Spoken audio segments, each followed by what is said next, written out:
क्रिस्का recording studio Ekangar Sarai. Music by DJ presented by Rasila films. आगे की करो ही तू हरवा में माथावा पर धर देबोगे छाउड़ी। आगे की करो ही तू हरवा में माथावा पर धर देबोगे छाउड़ी। के बोलमी तो चहड़ के आहार देबोगे छाउड़ी। बोलमी तो चहड़ के आहार देबोगे छाउड़ी।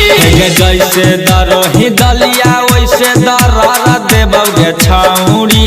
जैसे दरोही दलिया वैसे दरार देबोगे छाउड़ी। के बोलमी तो चहड़ के आहार देबोगे छाउड़ी। बोलमी तो चहड़ के आहार देबोगे छाउड़ी।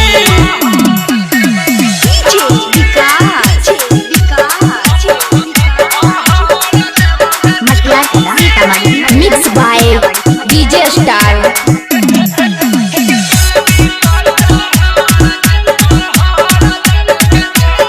Presented by Rasila films. की कहनी तू ई सब शरम में नहीं पिछौड़ी। जल्दी बताओ के कर हकी तू धी।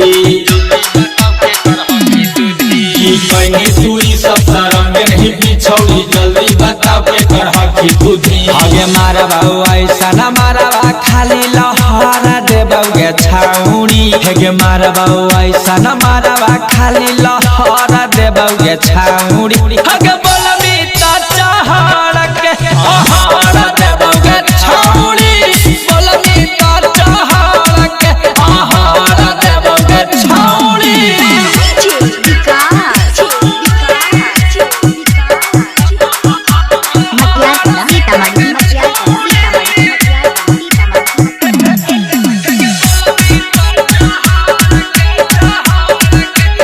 क्रिस्का रिकॉर्डिंग स्टूडियो एकंगर सराय। गरमी नहीं उह कहे देखो ही मुँह देव मारी के छोड़ी हम नसवा तोड़ दू। गरमी नहीं उह कहे देखो ही मुँह देव मारी के छोड़ी हम नसवा तोड़ दू। के नाम हऊ कुंदन बिहारी तोरा सुधार देबोगे छाउड़ी। के नाम हऊ कुंदन बिहारी तोरा सुधार देबोगे छाउड़ी। के बोलमी तो चहड़ के आहार देबोगे छाउड़ी।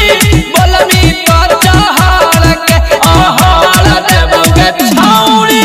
क्रिस्का रिकॉर्डिंग स्टूडियो एकंगर सराय।